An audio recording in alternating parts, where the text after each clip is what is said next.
Diga assim comigo: o aperfeiçoamento do vencedor. Todos nós somos vencedores, amém? Então, nesses 21 dias, nós estivemos clamando para que o Senhor pudesse nos aperfeiçoar, o Senhor pudesse revelar áreas do nosso caráter que Ele gostaria de transformar. Por quê, pastor? Porque a base da vida cristã é o Senhor te transformar. E aí, quando você parece com Jesus, automaticamente você vai atrair pessoas a Ele. Jesus é irresistível.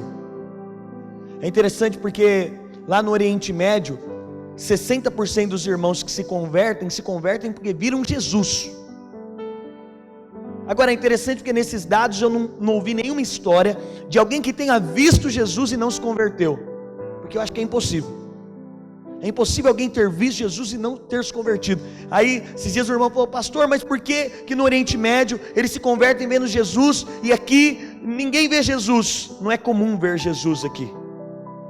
E eu disse: sabe por quê? Porque lá eles matam cristãos, lá eles colocam fogo em igreja, e essa é a abundância da graça. Onde abundou o pecado, superabundou a graça de Deus. É inexplicável. Os matadores de cristãos, eles não se convertem de uma maneira convencional. E eu só tenho uma explicação. Quando me perguntaram isso, só tem uma explicação. A graça é tão poderosa que onde abundou o pecado, o camarada matava cristão, agora superabunda a graça que ele vê Jesus. Todos aqueles que veem Jesus, você sabe que lá tem muitos pastores, os pastores que estão no Oriente Médio, você sabe que não é dito isso na mídia, mas 1/3 já dos islãs abandonaram a fé islâmica porque eles têm vergonha dos radicalismos que está acontecendo. Mas isso não é divulgado. Por quê? Porque eles não querem que isso se torne algo pejorativo para a religião. Mas interessante porque todos aqueles que veem Jesus, a maioria dos pastores construíram tanques de batismo dentro das suas casas, porque as pessoas veem Jesus no meio da noite e elas vão, e Jesus fala: olha, está aqui o endereço. Sabe por quê, meu irmão? Porque foi assim com Paulo, é assim hoje, é assim lá no Oriente Médio, é assim no Brasil. Você tem Jesus, mas você precisa da igreja. Diga aleluia. Entende? Você tem Jesus, mas o que Jesus disse para Paulo é o que? Saulo, entra na cidade, o que vai acontecer? Vão te dizer o que fazer. E assim acontece lá. E aí é interessante que os irmãos batem na porta dos pastores de madrugada e dizem: olha, Jesus me mandou vir aqui, mandou que você me batizasse. Aí diz que alguns pastores falam: não, mas alguns pastores, esses pastores, né, eles têm estado nas nossas conferências no final do ano testemunhando o que Deus tem feito, porque o pastor Luiz tem participado de uma reunião dos pastores, e os pastores com maior avivamento são esses pastores lá no Oriente Médio, né, no Egito. E os pastores dizem: olha, tem um curso para fazer. Eles falam: não, mas Jesus não disse que ia ter curso não, você vai me batizar hoje. E diz que os pastores montam um tanque de batismo dentro da própria casa para batizar já a pessoa. Agora, por quê? Porque Jesus é irresistível. Você imagina que andar com Jesus, e todo aquele que anda e vai se parecendo com Jesus, ele vai se tornando alguém muito agradável de estar. É interessante que em algum tempo achavam que crente é aquele bicho chato, né? Que é a pessoa insuportável, gente chata. É interessante porque santidade nunca vai trazer chatice, religiosidade traz. Irmão religioso é um saco ficar perto dele, no bom sentido da coisa. Irmão religioso, ele está te medindo o tempo inteiro, ele está medindo a sua espiritualidade o tempo inteiro. Agora, quem é santo te constrange o tempo inteiro. O irmão que é santo, calado, ele te constrange. Quando você está fazendo algo, ele te constrange. Porque ontem nós falamos aqui na reunião, é interessante porque a repreensão da religião, ela não está preocupada com o sujeito, ela está preocupada com o modelo. Quantas vezes na história, irmãos, nós tivemos isso? Com isso eu não estou dizendo que na igreja não deva haver disciplina, com isso não estou dizendo que até exclusão que não deva haver, porque pode ser que haja. Paulo fez isso, e Paulo foi quem teve a sublime revelação da graça. Mas é interessante porque há anos atrás, muitas pessoas eram excluídas de púlpito, e colocava-se o irmão ali. Não estou criticando o modelo, mas a preocupação não era se o irmão ia permanecer ou não, a preocupação era só de descer o cajado nele. E ainda hoje, é interessante porque todo ambiente que a religião impera, as pessoas não são prioridade, mas são as coisas. Então repreende a custo de repreender, não interessa depois, mas toda a repreensão da graça de Deus, ela tem em vista o cuidado de quem está sendo repreendido. Jesus, ele expressava essa santidade, e nesses 21 dias de aperfeiçoamento, Nós queremos ser aperfeiçoados porque nós queremos ser como Jesus. Nós queremos falar como Jesus falou. Nós queremos andar como Jesus andou. Nós queremos demonstrar as mesmas verdades. Nós queremos demonstrar as mesmas virtudes. E o sonho do Pai é que todos os homens se tornem tais quais Jesus é. Sabe qual é o sonho de Deus? É que você seja igual a Jesus. Esse é o sonho de Deus. E quando nós olhamos para esses 21 dias, então, esse aperfeiçoamento, todos nós estamos num processo. Esse aperfeiçoamento, e desde o tempo que eu estou orando, irmãos, é interessante que Deus colocou, e Deus vai colocar alguém para te aperfeiçoar. Deus vai colocar pessoas na sua vida para te aperfeiçoar. Deus vai te colocar em determinados lugares para te aperfeiçoar. Você fala, não, eu estou resolvido com a ira, pastor. Aí você cai no lugar que você fala, pastor, mas até Jesus ia se irar com um camarada lá. Meus irmãos sabem, eu sou um sujeito calmo. É muito difícil me tirar do sério. Aliás, eu nem lembro com quem eu já saí do sério. Muito, muito raro, né? A não ser minha esposa que às Mas é interessante porque nós arrumamos o cachorrinho lá em casa, irmãos. E o cachorrinho, ele está cumprindo. Acho que ele leu o livro do aperfeiçoamento e falou, eu vou aplicar na vida de vocês. Ao passo que ontem nós fizemos uma reunião familiar e decidimos dar o cachorro embora. Porque a irmã que limpa a casa sexta-feira deixou a casa brilhando. E aí o cachorrinho faz cocô em tudo quanto é lugar.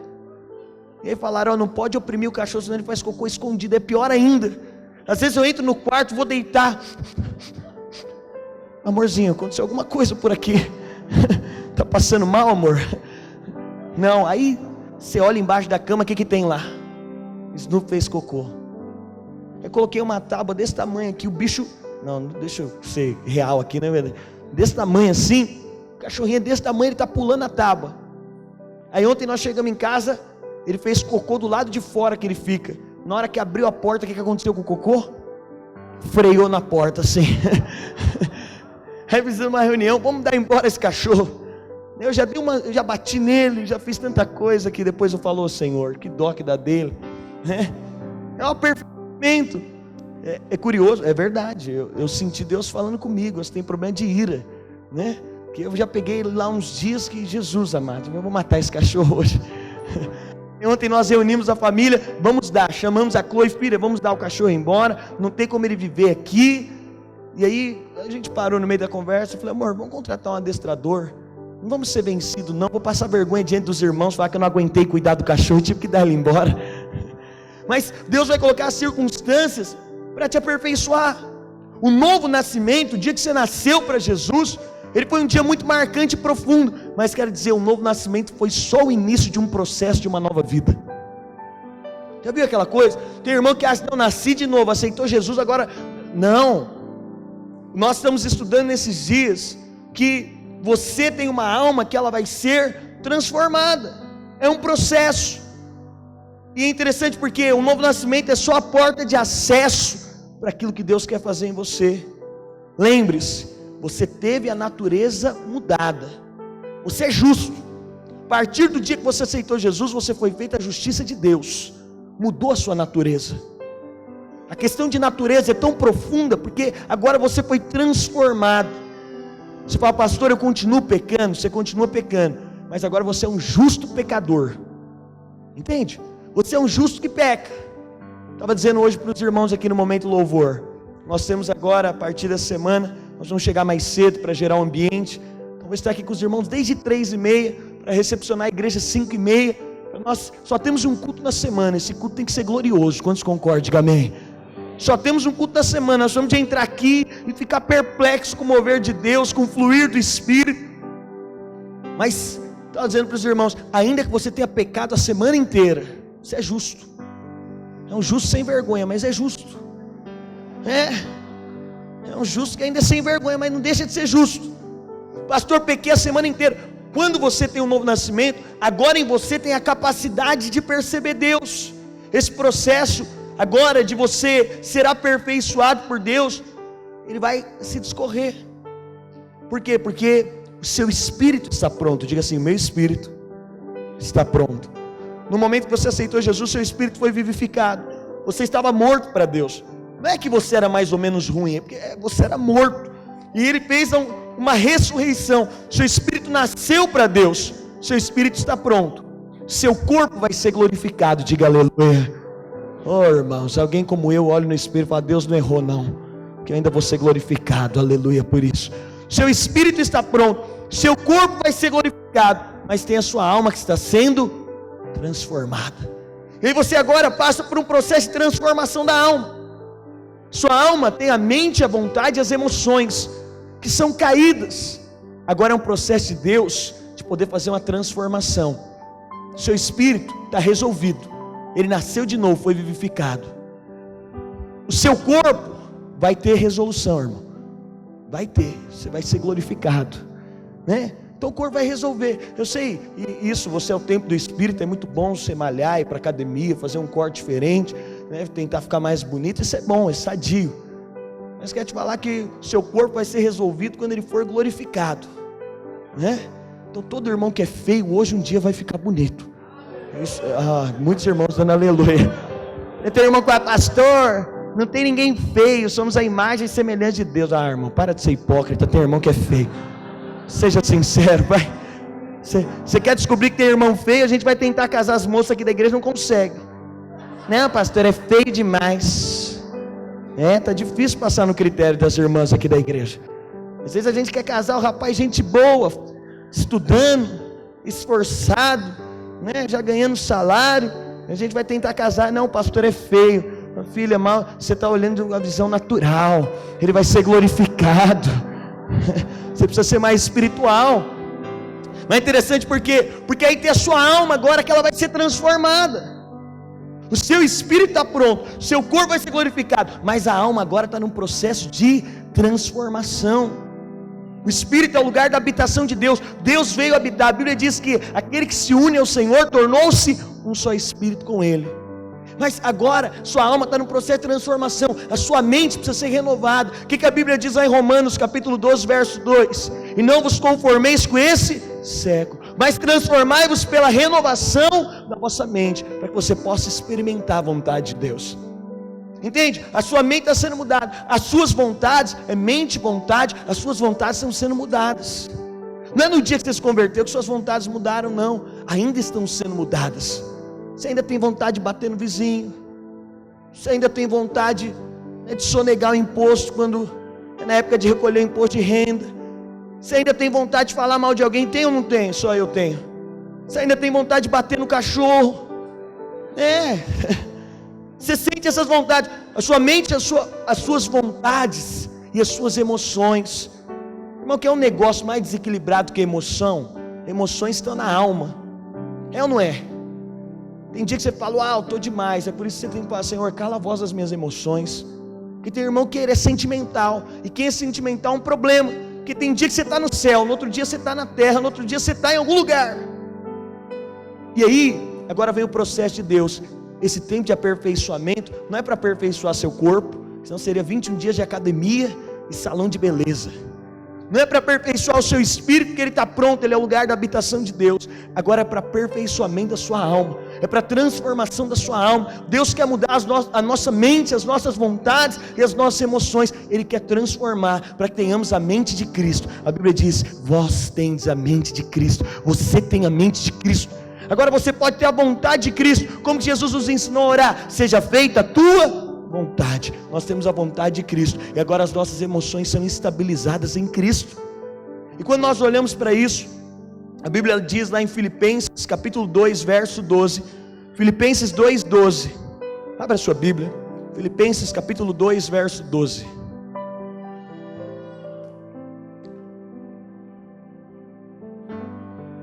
Filipenses 2:12, de sorte que, meus amados irmãos, assim como sempre obedecestes, não só na minha presença, mas muito mais agora na minha ausência, assim também operai a vossa salvação com temor e tremor. Diga assim: operai a vossa salvação.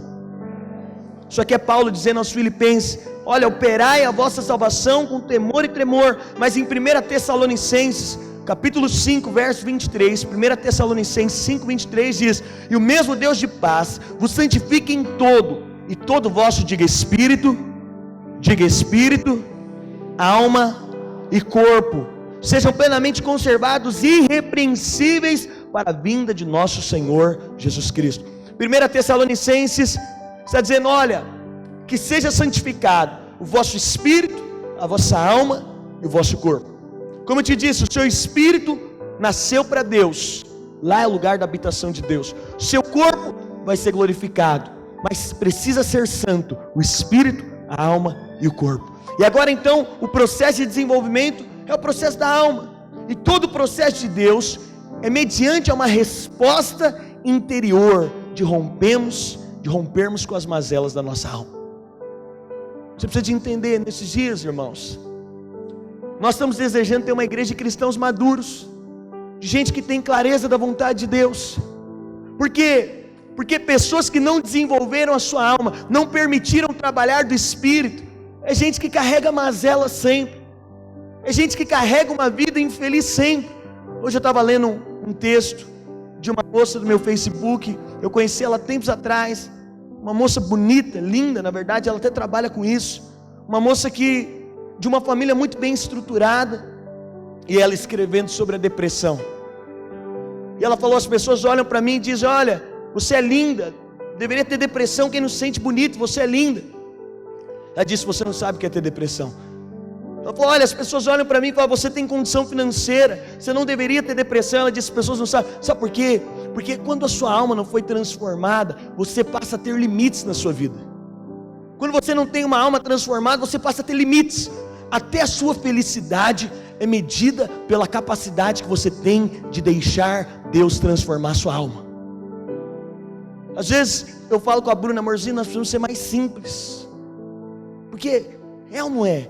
É um saco, é chato demais, é algo pesado, quando nós não permitimos a nossa alma ser transformada, é pesado. Você pode estar no melhor lugar, e seja sincero, a gente arruma picuinha com tudo. Quando nós não permitimos a nossa alma ser transformada, a gente arruma problema com tudo. Se está sol está ruim, se está chovendo está ruim, se está 30 graus está horrível, se está 15 está pior ainda, se está numa roupa, é interessante, a sua vida só vai poder ser uma vida prática quando você for resolvido interiormente. Só tem uma vida prática quem é resolvido por dentro. Se você não for resolvido por dentro, nada fora te resolve. É por isso que muitos casamentos são casamentos que não prosperam. Sabe por quê? Porque você tem duas pessoas cheias de problemas interiores se relacionando. E aí como é que você faz? Duas pessoas problemáticas, cheias de crise, e aí a hora que você coloca isso num relacionamento, o problema é enorme. E nesses dias nós estamos orando por quê? Porque nós queremos clamar, Senhor, nós queremos ser pessoas simples, nós queremos ser gente. Você já andou com gente que parece com Jesus? Com gente que teve a alma transformada? É simples, tudo é fácil, não é verdade? Tem irmãos que eu olho, tem moças que eu olho e falo, rapaz, o dia que essa moça casar, o camarada ele vai pastar uns tempos, porque a pessoa é difícil, ela não permitiu ser transformada. Mas tem gente que a gente olha, parece com Jesus. Olha, essa pessoa é tão simples, é tão prática nas coisas que ela faz, é tão simples tudo com ela. E todo o processo de Deus, os limites da sua vida são determinados pelo nível de transformação que você vai deixar Deus operar em você. Os limites dos seus relacionamentos são determinados pelo nível de transformação que você vai deixar Deus operar em você. Então entenda, não tem nada a ver com fora, tem tudo a ver com dentro. Nada está relacionado com algo fora, tudo está relacionado com algo que é dentro.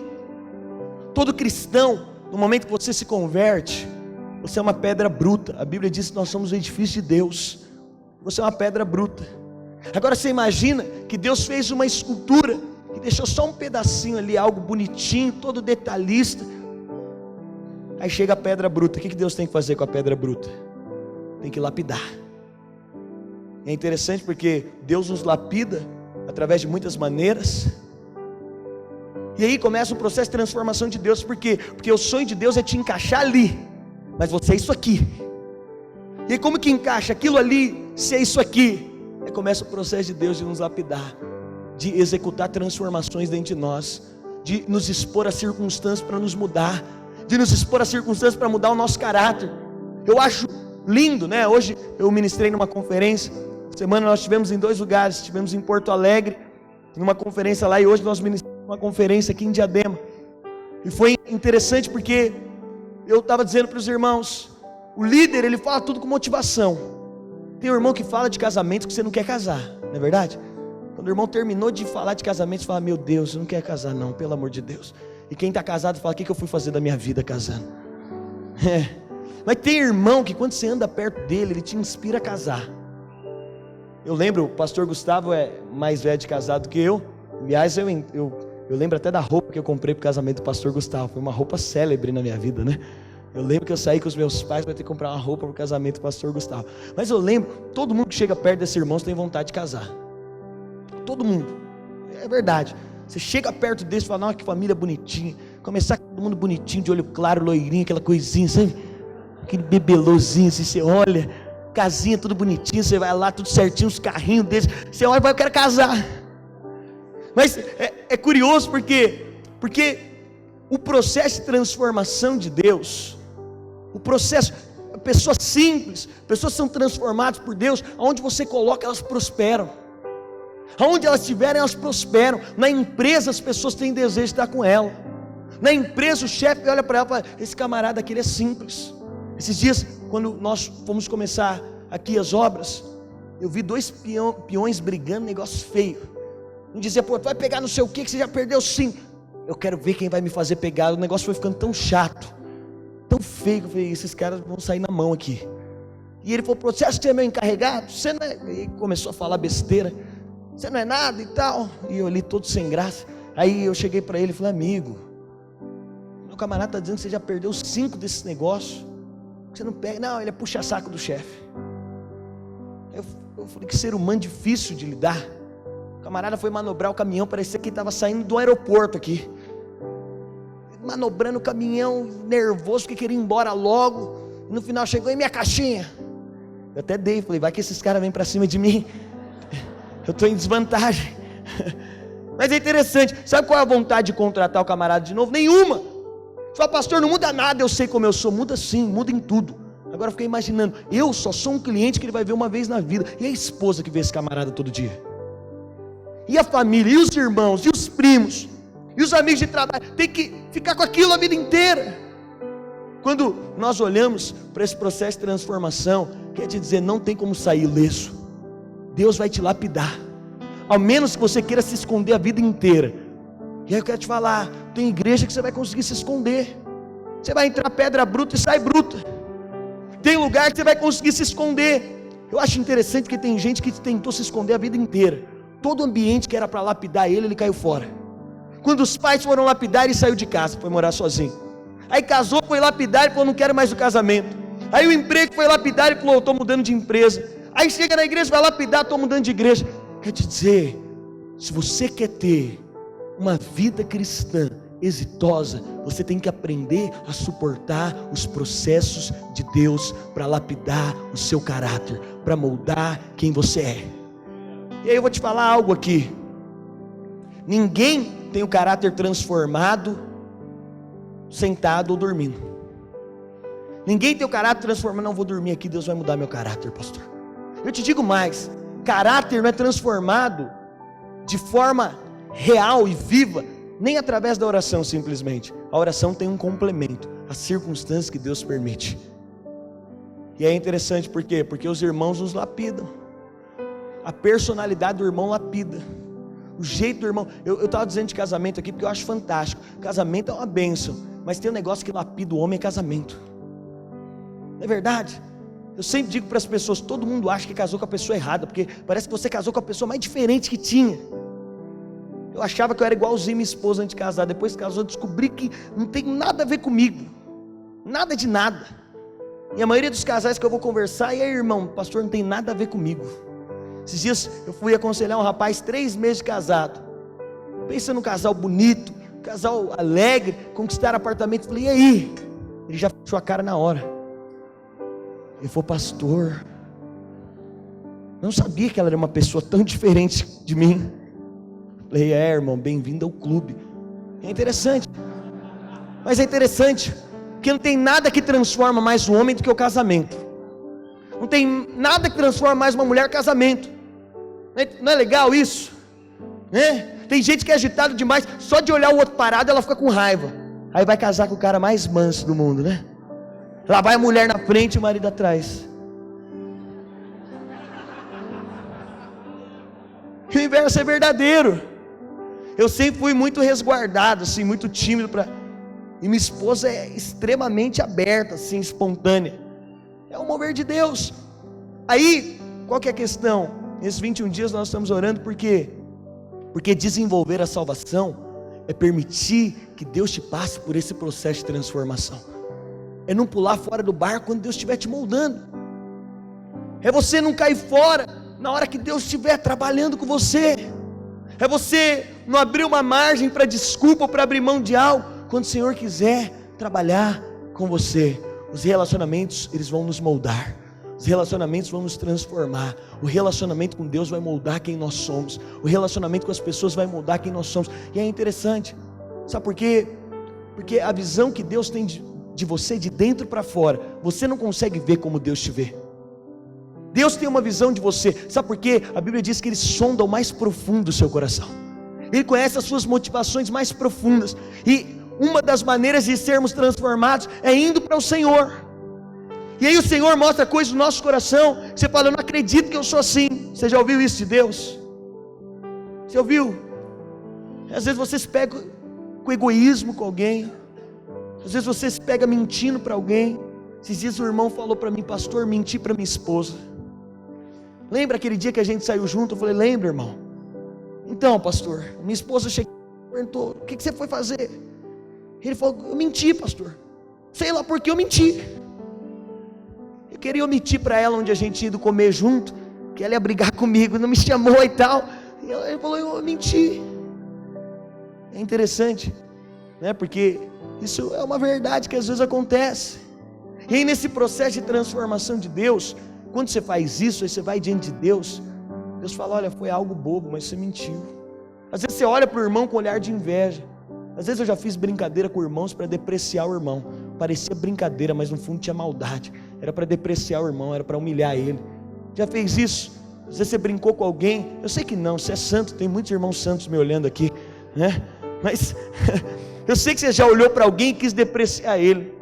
Eu sei que você já olhou para algo de alguém. Eu estou falando aqui de coisas simples. Eu sei que às vezes você já olhou. É interessante, irmãos, que no meio de pastor, você tem um bicho que gosta de invejar, mas não gosta de falar, é pastor.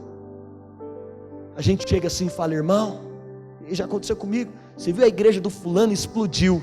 Aí o outro pastor não quer dar o braço a torcer e fala, mas naquela região todas as igrejas crescem. Inveja. Às vezes fala, irmão, você viu a igreja fulano de tal? Vi, mas lá é uma igreja assim, o pessoal não tem compromisso, é por isso que cresceu. Invejoso.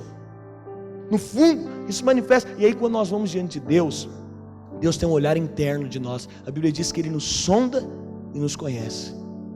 E aí quando você vai diante de Deus, é um aspecto de transformação tão profundo, que Ele diz quem você é. Aí tem a sua própria visão. Você se enxerga de dá uma olhada para você aí. Você está se vendo? Você está se enxergando. Dá uma olhada aí para você. Você está se vendo? Essa é a visão que você tem de você. Você tem uma visão de você. Existem coisas que você só vê quando você vai diante de Deus. Existem coisas que você sabe que são reais, que estão ali e que precisam ser transformadas. Ainda que o Senhor seja a fonte de toda transformação, mas existem coisas que são reais para você. Mas existem coisas que só o irmão pode enxergar em você. Existem coisas que só a esposa vê em você. Existem coisas que só o líder vê em você. Existem coisas que só um amigo de trabalho vê em você. Dá uma olhada para quem está do seu lado aí. Você tem outra visão, está vendo? Tem outra visão. Por quê? Porque existem coisas que só o outro pode enxergar em você. E Paulo ele nos exorta lá em Filipenses 2,12: desenvolvei a vossa salvação. Pastor, o que quer desenvolver salvação? Não é que um dia você está salvo e outro não. No momento que você aceitou Jesus, você está salvo. Uma vez que você é filho, você é filho. Até a Chloe, que tem 4 anos, eu registrei ela no cartório. Agora é impossível tirar o meu nome da certidão de nascimento. Quanto mais Deus, se Deus escreveu o seu nome no livro da vida, quer te dizer, nada pode apagar. Ele diz, olha, aqueles que foram colocados na minha mão, de maneira alguma sairão dela. Agora, desenvolver a salvação é abrir o coração para esse processo de transformação, esse processo de mudança. E aí, irmãos, é tão lindo quando nós nos abrimos para isso. É tão poderoso. Sabe por quê? Porque eu volto naquilo que eu disse na introdução. Quanto mais você parece com Jesus, mais prazeroso é estar com você.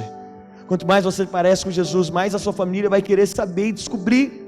Quanto mais nós nos parecermos com Jesus como igreja, mais as pessoas vão querer descobrir o que esses caras têm ali, o que essas famílias têm, que as famílias deles são diferentes, o que os casamentos deles têm, que os casamentos são diferentes, o que os filhos deles têm, que a criação dos filhos são diferentes, o que esses jovens têm, que esses jovens são diferentes. Sabe por quê?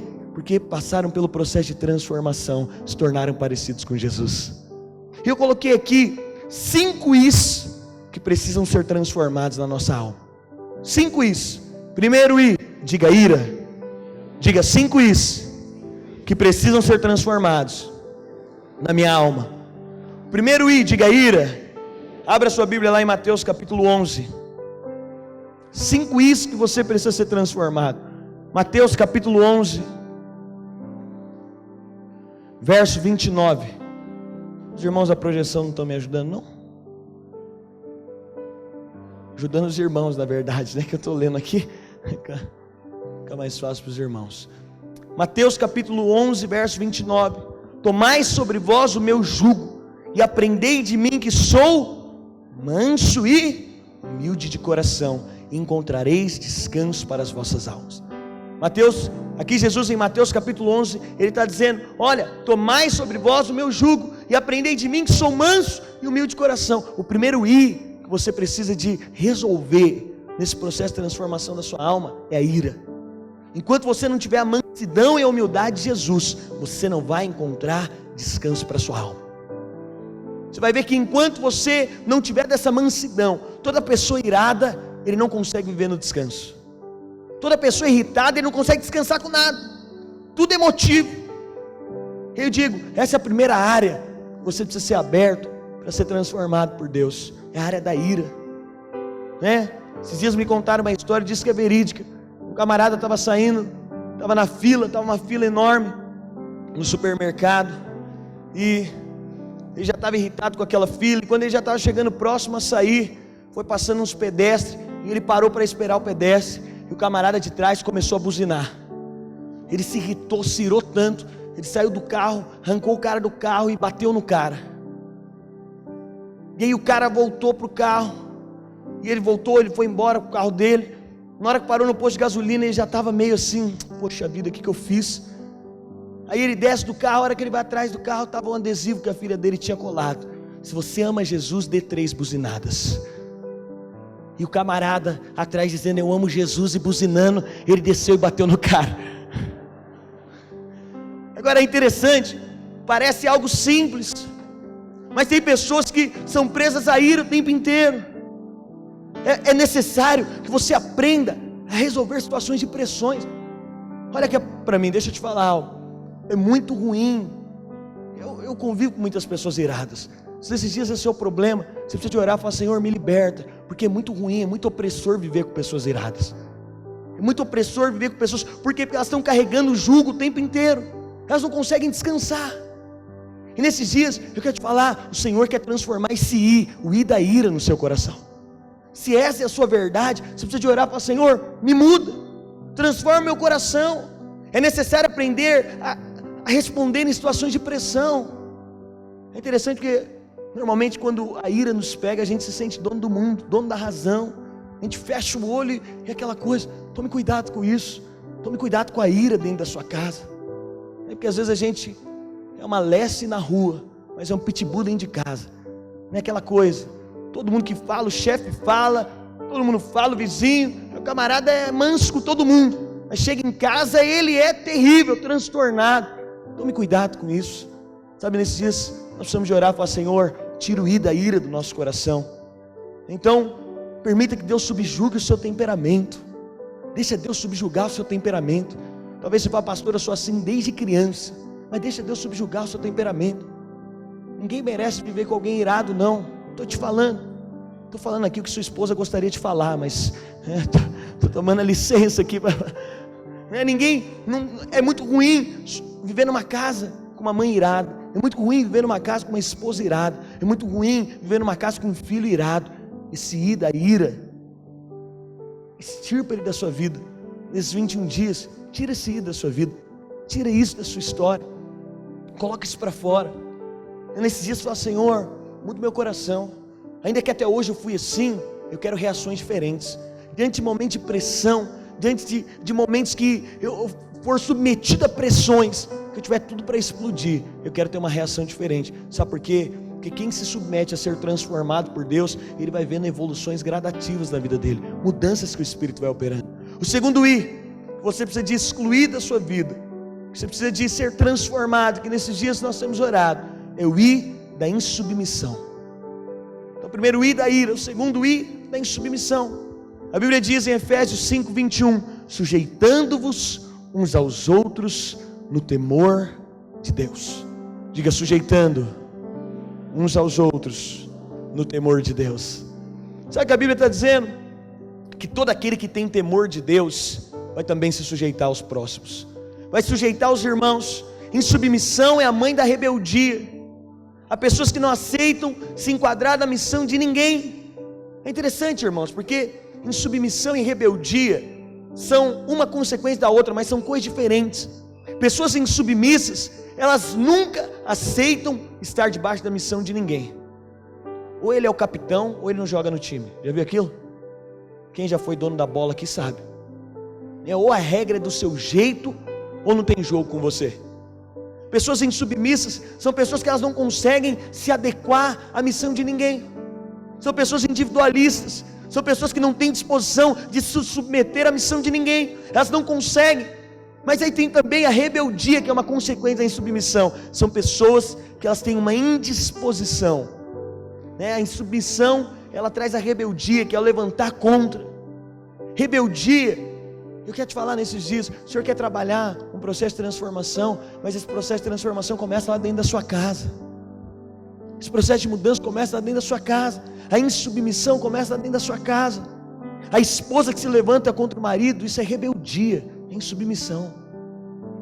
Ah, pastor, mas meu marido está errado. Desde que não seja pecado, se seu marido não estiver mandando você pecar, porque se ele mandar você pecar, você não vai fazer. Se ele te mandar fazer alguma coisa que Deus ordena na sua palavra que não deve fazer, você não vai fazer. Mas tem mulheres que não permitem o marido ser o homem da casa, por insubmissão, por rebeldia, se levanta contra, fala contra.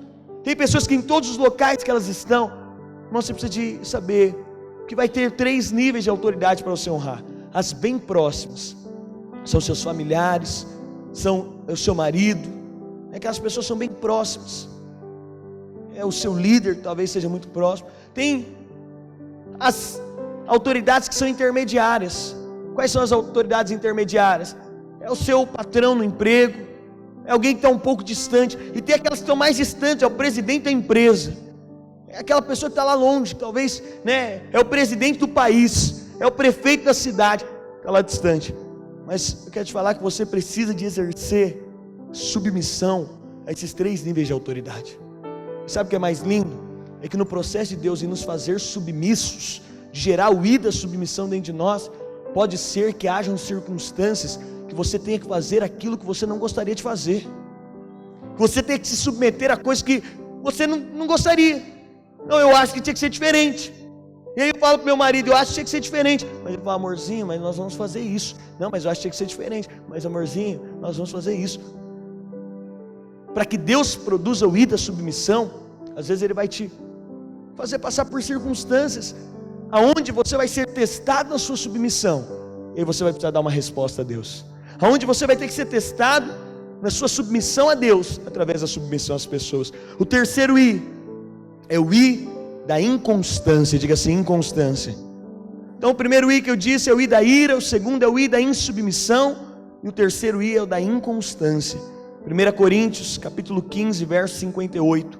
1 Coríntios 15, 58 diz: portanto, meus amados irmãos, sede firmes e constantes, sempre abundantes na obra do Senhor, sabendo que o vosso trabalho não é vão no Senhor.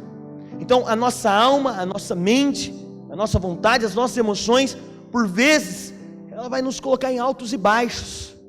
Por vezes ela vai nos colocar em momentos que você está muito bem, em momentos que você não está tão bem. E quando nós falamos aqui, 1 Coríntios, Paulo está nos advertindo: seja constante.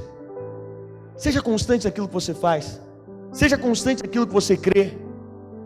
É interessante porque o jovem sofre mais de inconstância do que quem já é mais maduro. Quem é mais maduro já aprendeu na vida que você precisa ter resoluções absolutas para ter sucesso. Quem é mais maduro já aprendeu na vida que não tem muito tempo para você ficar com devaneios. Mas é interessante porque você precisa ser constante na sua fé. Não, ora eu sou apaixonado por Jesus, ora eu não sou. Você precisa ser constante nos seus negócios. O que você acredita em negócio? O que Deus te chamou para fazer, para empreender? Você precisa ser constante nisso. Então, ser constante na fé, ser constante na vida de oração. Nós falamos uns tempos atrás aqui de oração. Talvez tenha irmãos que só ora quando nós falamos de oração. Isso é inconstância. Você precisa de crescer na constância, de ser constante naquilo. Eu vou orar, então vou ser constante nisso. Seja constante na sua fé. Tem pessoas que estão constantes na fé. Aí ele entra no culto, fala, glória a Deus, hoje vai acontecer, minha família vai ser transformada, meu casamento vai ser mudado. Aí ele chega em casa, uma pequena situação que acontece, já deixa ele inconstante. Aí já mudou a visão dele, agora vou jogar tudo para o alto, não resolve, Deus não vai mudar nada, não tem solução para mim. Isso é inconstância. E uma vida de inconstância é uma vida na alma. Se você viver na alma, você vai viver de altos e baixos. Eu quero te dizer, a verdadeira alegria de Deus não tem a ver com uma vida que só tem coisa boa. Não é só aquela vida que tem circunstâncias positivas. Não, pastor, eu sou constante, sou alegre o tempo inteiro, porque só tem circunstâncias boas. Não, é alguém que aprendeu a fazer do Senhor a sua alegria. Aprendeu a fazer do Senhor o seu lugar de descanso. Aprendeu a fazer do Senhor o seu lugar de refrigério. Aí ele é constante. Mas uma vida de inconstância é uma vida na alma. E aí tome cuidado com a sua inconstância para com Deus. Tome cuidado na sua inconstância no relacionamento com as pessoas. Isso é muito ruim. Um dia você está 1000 amores com as pessoas. Aí dá 2 semanas o irmão passa e fala, o que aconteceu? O irmão me amava até a semana passada, passou aqui, olhou para mim com aquela cara brava. O irmão era 1000 maravilhas comigo, agora tome cuidado na sua inconstância com as pessoas. Quem não é resolvido nesse ida inconstância, vai ser inconstante no humor. Eu vi aquela coisa, você nem sabe como cumprimenta a pessoa. Porque tem dia que ela acordou no céu, mas tem dia que o negócio está difícil. A inconstância também é uma área da nossa alma que precisa ser resolvida. O quarto I, a incredulidade. Abra sua Bíblia em Hebreus capítulo 11, verso 6. O quarto I que deva ser transformado. Hebreus capítulo 11, verso 6. A incredulidade precisa ser resolvida nos nossos corações. Quem vive na alma, vive na incredulidade. Olha o que a Bíblia diz, ora, sem fé é impossível agradar-lhe, porque é necessário que aquele que se aproxima de Deus, creia que Ele existe, e que é galardoador dos que buscam. Então quando a nossa alma passa a ser o centro da nossa existência, nós passamos a duvidar das verdades de Deus. Incredulidade é a negação do poder sobrenatural de Deus. Quando você não confia em Deus, você passa a não confiar. É interessante porque hoje eu estava meditando. A incredulidade é um aspecto de quem vive na alma, porque quem vive no Espírito está acima das circunstâncias. Vira para quem está do seu lado e fala, o Senhor te chamou para viver acima das circunstâncias. Quem vive na fé está acima das circunstâncias. Ele está acima dos problemas. Ele está acima das crises. E aí, toda vez que alguém é incrédulo em relação a Deus, ele está duvidando de quem Deus é. Ele não conhece a essência de Deus. Mas sabe o que é curioso? É que quem duvida de Deus passa a duvidar de si mesmo. E ele passa a ter uma vida insegura. Todas as vezes que te faltar fé para crer em Deus, vai te faltar fé para crer em você mesmo. Por quê? Porque quando você tem fé em Deus, você tem fé em tudo que Deus tem fé, e Deus tem fé em você. E aí quem caminha na incredulidade, ele não tem fé em Deus. E aí por ele não ter fé em Deus, ele não tem fé nele mesmo. E porque ele não tem fé nele mesmo, agora ele não tem fé nas pessoas. Ele passa a ser alguém que duvida de tudo, duvida de todos. Já conversou com alguém assim? Fala, não, fulano é muita gente boa, duvido. Não, mas aquele ali é muito honesto, duvido que ele é honesto. Sabe por quê? Porque primeiro ele não crê em Deus. E porque ele não crê em Deus, ele não crê nele mesmo. Porque ele não crê nele mesmo, ele acha que todo mundo é igual a ele. Agora ele não crê nos outros também. A incredulidade é algo que precisa ser resolvido. Quando nós vivemos na alma, nós vivemos uma vida incrédula. E pessoas incrédulas são pessoas mal resolvidas. É interessante, para todos esses is, pastor, qual que é o processo de transformação de Deus? Nós meditamos isso durante esses 21 dias. Sabe qual é o processo? A morte. O processo é morrer. O processo, por quê? Porque viver no Espírito é um contraponto da vida da alma. Viver no Espírito, ser constante, ser alguém que caminha pela fé, ser alguém que caminha por essas verdades, ser alguém que é submisso, ser alguém que tem o temperamento de Cristo, que é manso e humilde. Ter esse temperamento tem a ver com alguém que não faz parte desse planeta. É uma figura que não faz parte desse planeta. Só alguém que resolveu morrer para ele mesmo, para poder deixar Jesus fluir nele. Esse processo de transformação tem a ver com a morte. Nós somos aperfeiçoados ou transformados através da ação do Espírito e da palavra. Nós somos transformados quando nos abrimos para o Espírito. Essas áreas são mudadas em nós. A transformação da alma, ela é o desenvolver dessa salvação. Ela fala de algo ativo, de um passo meu em relação a Deus, de permitir Deus trabalhe em áreas do meu coração.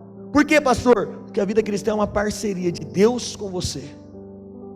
A vida cristã é uma parceria do que Deus pode fazer e daquilo que você tem disposição de deixar Ele fazer.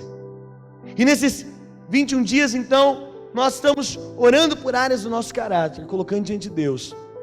Mas a chave de tudo é tomar a cruz. A chave de tudo é negar a nossa própria vontade. A chave de tudo é você viver uma vida conforme o apóstolo Paulo disse em Gálatas 2:20: vivo não mais eu, mas Cristo vive em mim. Essa é a vida no Espírito. Eu não vivo mais, não é mais as minhas vontades, não é mais os meus desejos, não tem mais a ira, não tem mais a inconstância, não tem mais essas verdades na minha vida, não tem mais incredulidade, não tem mais insubmissão. Por quê? Porque agora é Cristo vivendo em mim.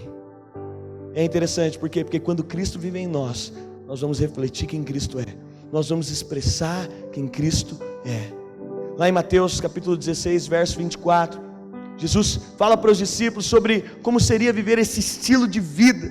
Jesus disse aos seus discípulos: se alguém quiser vir após mim, renuncie-se a si mesmo, tome sobre si a sua cruz e siga-me. Sabe qual é o caminho de ver a transformação de Deus? É a disposição de ir para a cruz, a disposição de se entregar ao Senhor, de falar: Senhor, eu não quero caminhar na minha vontade, eu não quero caminhar na minha justiça, eu não quero caminhar naquilo que eu penso, eu não quero caminhar naquilo que eu acho, mas quando o Senhor vier me transformar, o processo que eu vou ter é de enxergar o Senhor e permitir que o Senhor me transforme. A chave do vencedor é olhar para o Senhor e ser transformado por Ele. A chave do vencedor, a chave da transformação do vencedor é olhar para o Senhor e permitir que Ele te transforme, permitir que Ele te mude, é dar só o vazão, só o espaço para que Ele possa te transformar. Eu vou te dizer, faz muito mais sentido a vida cristã, porque quando nós vamos passando por esse processo, nós vamos sendo aperfeiçoados, nós vamos nos tornando mais parecidos com Jesus. Eu estive, irmãos, na quinta-feira, os irmãos sabem, eu gosto muito de fazer culto fúnebre, velório, é um lugar que eu gosto de ir. E até em uma das ocasiões eu ministrei aqui sobre isso, porque a maioria dos lugares que nós vemos pessoas que não deixaram uma história, ou melhor, só deixaram uma história, não produziram um legado. E aí, esses dias, na quinta-feira, para ser mais exato, morreu o pastor Edson Queiroz, pastor da Primeira Batista.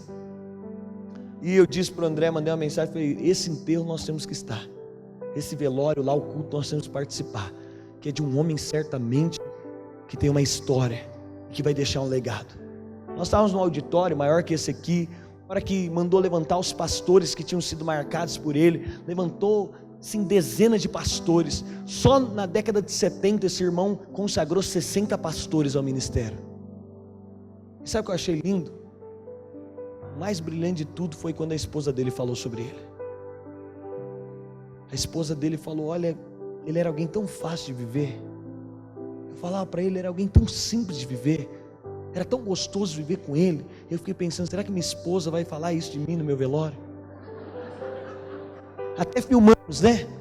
O pastor Márcio filmou, depois a gente ficou compartilhando o vídeo dela, posso até mandar nos grupos depois, mas em um dos momentos ela falou algo que me marcou demais, além de ter falado que era fácil, porque eu vou te dizer, pessoas quanto mais velhas, o pastor Edson faleceu com 68 anos, se você não for transformado, você vai se tornando mais enroscado, é assim a vida, né? A gente ou vai sendo mudado por Deus e morre, no sentido de morrer para as nossas vontades, ou a gente vai se tornando mais difícil conviver, é ou não é?